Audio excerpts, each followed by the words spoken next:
Textílsetur Íslands á Blönduósi og samstarfsaðilar standa fyrir mikilli prjónahátíð í sumar sem hefur fengið nafnið Prjónagleðin og er innblásturinn sóttur frá prjónahátíðinni á Fanu í Danmörku.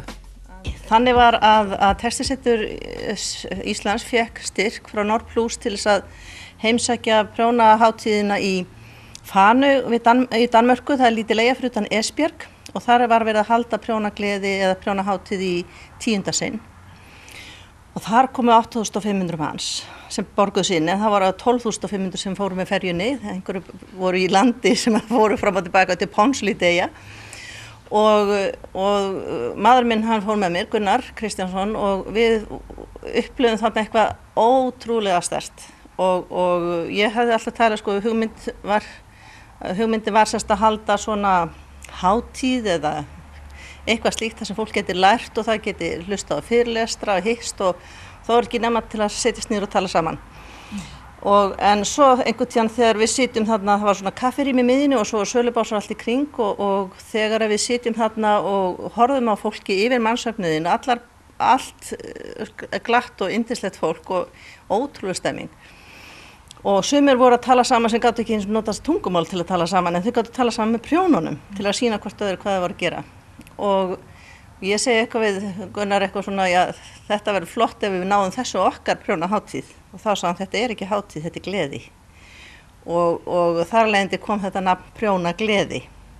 Af því þetta var einhvern veginn, maður eiginlega ekki að lýsa þessari upplifun. Þetta var svo sterkt sem við upplifum þarna alla helgina. Og síðan koma þau hjónin, Jón og Kristel Seifert sem að standa fyrir þessar hátíð, koma svo Prjónagleðin hjá okkur. Og hún er einn aðal prjónahönnuð Dana og hún verður með fyrirlestur alveg rosalega flottar vörur sem hún er að gera. Og það selst allt út úr höndunum á henni. Og hennar motto er það að lífið og stutt fyrir að prjóna fram og tilbaka og hnýta lausa enda. Hún prjónar sérst allt í hring og felur endan í jafnharðan og svo bara klippur hún upp. En sko frá því að vera bara á þessari litlu eyju með manninu þínum og í þessari gleði og til þess að vera komið svo langt að fara að undirbúta sjálf, það vantar svolítið í söguna, heyrist mér.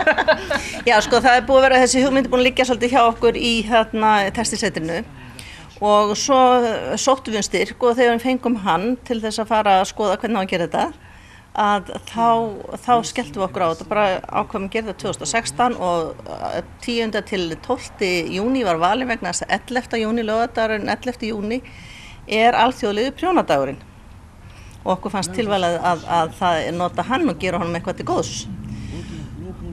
Svo við förum þarna út og förum á þetta allt saman og upplifum og svo var bara kýlt á undirbúning, það er sérst stjórnin og varastjórnin sem er í undirbúningshóknum ásamt Gunnari og Katarínu Snæder og Katrínu Sif Rúnarsdóttir frá Þekkingarsetrinu, þær tvær og það var bara skellt og undirbúningur byrjaði má segja eiginlega í október-nóvember og svo er hann alveg á fullum þunga núna en þau gera það þannig og það ætlum við að reyna að gera næst en við gátum náttúrulega ekki byrja fyrir við vorum búin að fara þarna út að þau taka sig þegar búið að loka hurðinni, þá taka þessi frí í hálfa mánuð og svo byrja það næstu. Og þau eru búin að gera 10 sinnum. Þannig að við sjáum fram á það að næst þegar við höldum þetta, þá byrjum við ári fyrr.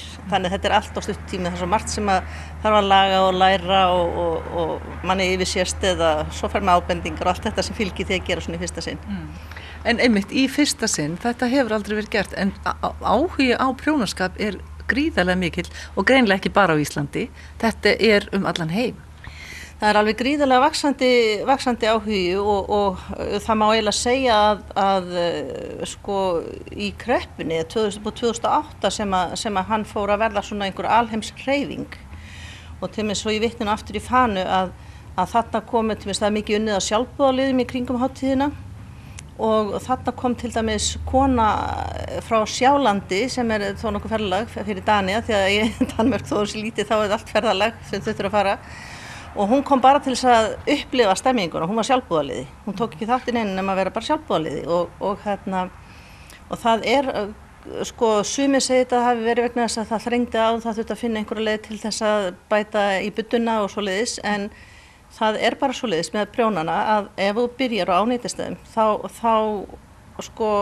heldur þú áfram vegna þess að þetta er svo mikið lífsfylling og þetta er svo slakandi og sérstaklega þegar fólk talað eða það stressað þá gott að prjóna því þá fer það einhvern veginn hugur reikar og einhvern svona sest ríkið í kollinum á manni. Og það má segja við kreppuna þegar þeir kannski þurftu að fara að prjóna eða voru að reyna að leita sér leiða til þess að auka virðisaukana á heimilinu, að þá fundu þeir þetta, þeir fundu ljósið, ljósið í þessu vegna þess að þetta eitthvað sem að gerast og ég var nú að því við rekum í textilsetrinu, rekum listamiðstöð, textillistamiðstöð og einu stúlka frá Bretlandi, hún var að segja mér það að það núna prófessor í þar sem að fara að gera rannsókn á þau, hvað eiginlega sem að gerast þarna þegar fólk fer að prjóna. Og ég veit svo sem ekki meira það, en það bara gaman að vita að þetta farið að vera viðurkenndara og það það líka. En hvað ertu með þér hérna? Mér finnst þetta brosa við mér hér. Þessi ágætu menn sem ég fékk að taka með mér.